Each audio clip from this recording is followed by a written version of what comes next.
Delight IAS में मैं kiwi Singh आप सभी का बहुत बहुत स्वागत करती हूँ। आई होप आप सभी की प्रिपरेशन बहुत अच्छी चल रही होगी और आप सब अपनी 2023 के पेपर जो बच्चे दे रहे होंगे उनकी प्रिपरेशन काफ़ी अच्छी स्पीड में चल रही होगी।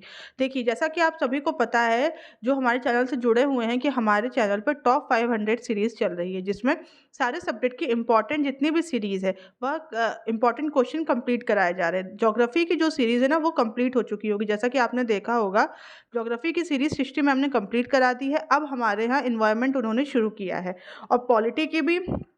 अब ये और इसके बाद एक और 2 क्लासेस आनी और बची हैं। इसके बाद फिर हम एक नया सब्जेक्ट शुरू करेंगे और उससे पहले आप हमारे जितनी भी चैनल पे आप जाके देखिए, जितने भी इसके क्वेश्चन है ना, बहुत इंपॉर्टेंट है और आपके लिए बहुत हेल्पफुल रहेंगे। तो आप सबसे रिक्वेस्ट है कि आप हमारे चैनल पर जाइए और इनको देखिए। तो चलिए, आज का सबसे पहला प्रश्न देखते हैं। निम्नलिखित कथनों पर विचार कीजिए। लोगों के पोषण और जीवन स्तर को बढ़ाना संविधान के अनुच्छेद 47 के तहत राज्य का प्राथमिक कर्तव्य है। दूसरा, अनुच्छेद 47 में मादक पेय के औषधीय प्रयोजनों और अन्य दवाओं के अलावा जो स्वास्थ्य के लिए हानिकारक है के लिए निषेध का प्रावधान है। इसमें हमें क्या बताना है? इसमें हमें ये बताना है कि कौन से कथन सही नहीं है। सही नहीं, ठीक है। तो इसका ऑप्शन सी सही है। इसका मतलब है कि ये दोनों ही कथन गलत हैं। अनुच्छेद जो 47 वो क्या है कि राज्य अपने लोगों के पोषाहार स्तर और जीवन स्तर को ऊंचा करने और लोक स्वास्थ्य के सुधार को अपने प्राथमिक कर्तव्यों में मानेगा।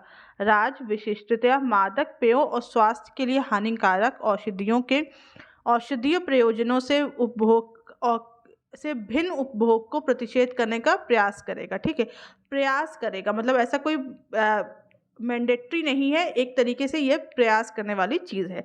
ठीक है, अब हम देखते हैं दूसरा क्वेश्चन।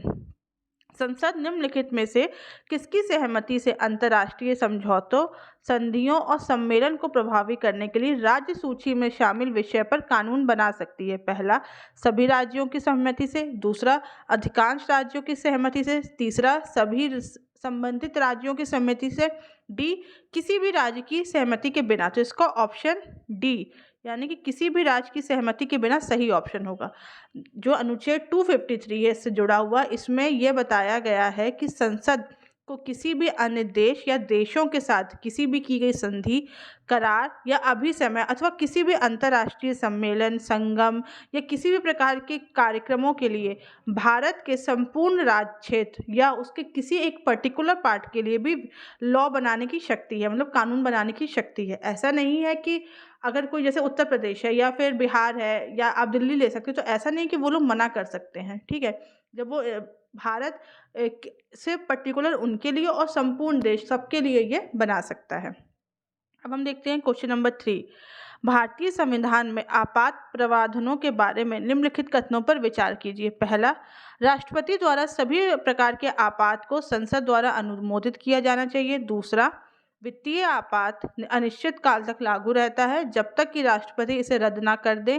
तीसरा, राष्ट्रपति आपात के मामले में संसद और राज्य की विधायिका के आधे सदस्यों की स्वीकृति आवश्यक है। इसमें हमें क्या बताना है?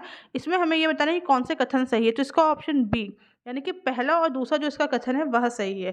ठीक है, राष्ट्रीय आपातकाल के लिए संसद की ही मंजूरी चाहिए होती है। इसके साथ इसमें किसी भी प्रकार की राज्य की विधायिका के या आधे सदस्यों की स्वीकृति आवश्यक नहीं है। और इसके साथ साथ जो वित्तीय आपातकाल है वह अनिश्चित काल तक लागू रहता है जब तक राष्ट्रपति इसे लागू ना कर दे। और भारत में अभी तक वित्तीय आपातकाल की स्थिति कभी नहीं आई है। ठीक है, और राष्ट्रपति द्वारा सरकार जितने भी आपातकाल है उनको संसद द्वारा अनुमोदित किया जाता है। इसमें राज्यों की कोई भूमिका नहीं है। अब हम देखते हैं क्वेश्चन नंबर 4। विशेषाधिकार प्रस्ताव के बारे में निम्नलिखित कथनों पर विचार कीजिए। पहला, इसे केवल लोकसभा में प्रस्तावित किया जाता है। दूसरा, कोई भी नोटिस हाल की घटना से संबंधित होना चाहिए। तीसरा, अध्यक्ष विशेषाधिकार प्रस्ताव की जांच का प्रथम स्तर होता है। इसमें हमें बताना है कि कौन से कथन सही हैं। ठीक है, तो इसका ऑप्शन सी दूसरा और तीसरा यह कथन सही है। ठीक है, लोकसभा की जो नियमावली है उसके अध्याय 20 के जो नियम संख्या है 222 ठीक है, और राज्यसभा की नियमावली की संख्या 16 की नियम संख्या 187।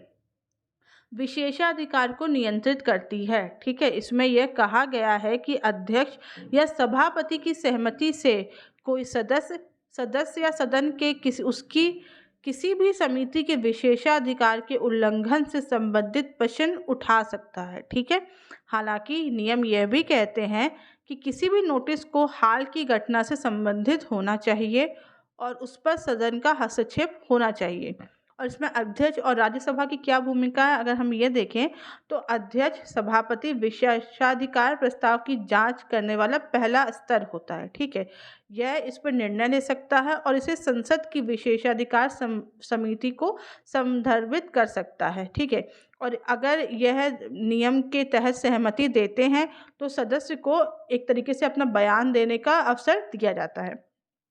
अब हम देखते हैं क्वेश्चन नंबर 5 के बारे में। अनुदान की मांगों के बारे में निम्नलिखित कथनों पर विचार कीजिए। पहला, अनुदान की मांगों को वार्षिक वित्तीय विवरण के साथ लोकसभा में प्रस्तुत किया जाता है। दूसरा, बिना विधान मंडल वाले प्रत्येक केंद्र शासित प्रदेश के लिए अलग अनुदान मांग प्रस्तुत की जाती है। तीसरा, अनुदान की मांगों पर मतदान लोकसभा और राज्यसभा को अलग अलग करना पड़ेगा। ठीक है, इसमें कौन सा ऑप्शन सही है? तो इसका ऑप्शन ए यानी कि पहला और दूसरा जो वो है वो सही है।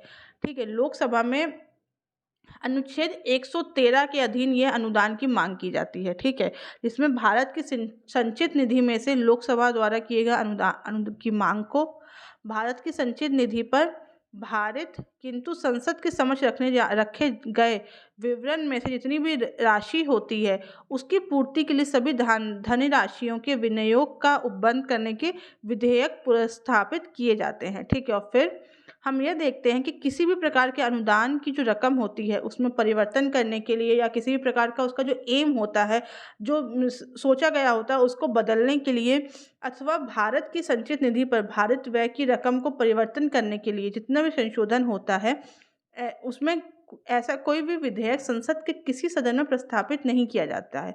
ठीक है, और पीठासीन व्यक्ति का इस बारे में जो निर्णय होता है वह अंतिम होता है और संशोधन इस खंड के अधीन है या नहीं यह भी बताता है। देखिए, जो बिना विधानमंडल वाले जो प्रत्येक सदन जो केंद्र शासित या यूटी है उसके लिए अलग अनुदान की मांग प्रस्तुत की जाती है। अनुदान की जो मांगे हैं इस पर मतदान करना लोकसभा का विशेष अधिकार है और इस पर राज्यसभा को मतदान की शक्ति नहीं है। मतदान बजट के मतदान योग्य भाग तक ही सीमित है। भारत की संचित निधि पर भारित व्यय का मतदान नहीं किया जा सकता है, केवल उस पर चर्चा की जा सकती है। अब हम देखते हैं क्वेश्चन नंबर 6। भारत के निर्वाचन आयोग के बारे में निम्नलिखित कथनों पर विचार कीजिए। पहला, संविधान ने निर्वाचन आयोग के सदस्यों के कार्यकाल को निर्दिष्ट नहीं किया है। दूसरा, संविधान ने सेवानिवृत्त होने वाले निर्वाचन आयुक्त को किसी भी सरकार में आगे किसी भी प्रकार की नियुक्ति से वंचित किया गया है। तीसरा, मुख्य निर्वाचन आयुक्त और अन्य निर्वाचन आयुक्त के बीच का जो मतभेद है उससे संबंधित मामला सुप्रीम कोर्ट में भेजा जाता है। इसमें हमें ये बताना है कि कौन से कथन सही हैं। तो इसका ऑप्शन 1 यानी कि जिसमें जो पहला ऑप्शन है केवल वह सही होता है। ये निर्वाचन आयोग से जितनी भी चीज़ें रिलेटेड है वह संविधान के अनुच्छेद 324 में आती है। ठीक है, निर्वाचन आयोग में मुख्य निर्वाचन आयुक्त और अन्य निर्वाचन आयुक्त शामिल होंगे जिसकी जो संख्या है वह निश्चित नहीं है, वह राष्ट्रपति द्वारा समय समय पर निर्धारित की जा सकती है। निर्वाचन आयुक्त और क्षेत्रीय आयुक्तों की सेवा और कार्यकाल की शर्तें राष्ट्रपति द्वारा निर्धारित की जाएंगी। मुख्य निर्वाचन आयुक्त और अन्य निर्वाचन आयुक्तों के बीच में अगर किसी भी प्रकार का मतभेद होता है तो आयोग द्वारा बहुमत से निपटा जाएगा, ना कि सुप्रीम कोर्ट के पास जाया जाएगा। ठीक है, मुख्य निर्वाचन आयुक्त और 2 अन्य निर्वाचन आयुक्तों के पास समान अधिकार है। ठीक है, समान वेतन है, समान अनुलाभ प्राप्त है, जो कि सर्वोच्च न्यायालय के न्यायाधीश के समान होते हैं। अब हम आते हैं क्वेश्चन नंबर 7 पे। यूपीएससी के स्वतंत्र कामकाज के लिए निम्नलिखित में से कौन से प्रावधान किए गए हैं? पहला, अध्यक्ष को केवल सर्वोच्च न्यायालय के न्यायाधीश के समान तरीके और आधार पर राष्ट्रपति पद द्वारा हटाया जा सकता है। यूपीएससी का पूरा खर्चा भारत की संचित निधि पर भारित होता है। तीसरा, अध्यक्ष भारत सरकार या राज्य में सेवानिवृत्ति के बाद रोजगार के लिए पात्र नहीं होता है। इसमें हम बताएंगे कि कौन सा ऑप्शन सही है। तो इसमें ऑप्शन सी सही है, यानी कि दूसरा और तीसरा।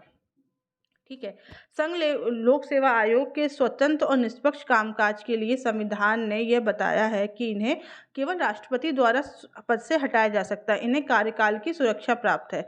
जितनी भी सेवा शर्तें होती हैं वह अध्यक्ष द्वारा निर्धारित की जाती हैं और नियुक्ति के बाद इनमें कोई परिवर्तन नहीं किया जा सकता है। यूपीएससी के अध्यक्ष भारत सरकार पद पर बने रहने के बाद भारत सरकार या राज्य में सेवानिवृत्ति के बाद किसी भी प्रकार के रोजगार के पात्र नहीं होंगे। लेकिन जैसे राज्य लोक सेवा आयोग के अध्यक्ष हैं वह बाद में यूपीएससी के पदों के लिए पात्र होते हैं।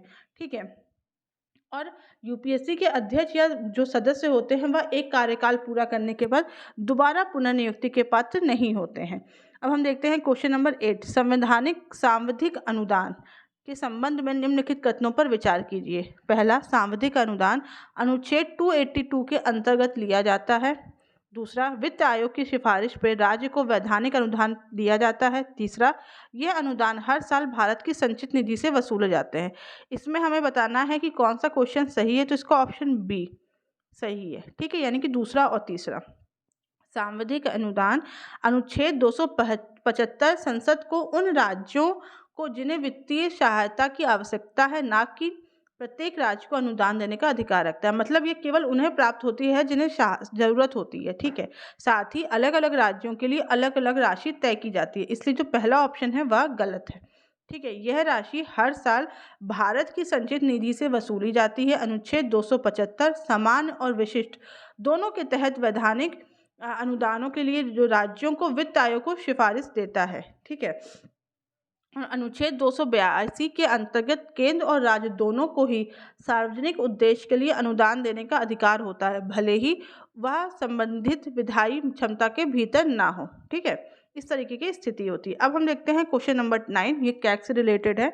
कैग के संबंध में निम्नलिखित कथनों पर विचार कीजिए। पहला, वह सार्वजनिक निधि का संरक्षक होता है और देश की संपूर्ण वित्तीय प्रणाली से को नियंत्रित करता है। दूसरा, वह 6 वर्ष या 65 वर्ष की आयु की अवधि के लिए पद धारण करता है। तीसरा, सुप्रीम कोर्ट की जांच के बाद राष्ट्रपति द्वारा उसे हटाया जा सकता है। तो इसमें हमें बताना है कि कौन सा ऑप्शन सही है। तो इसका ऑप्शन ए यानी कि फर्स्ट एंड 2 ये सही है।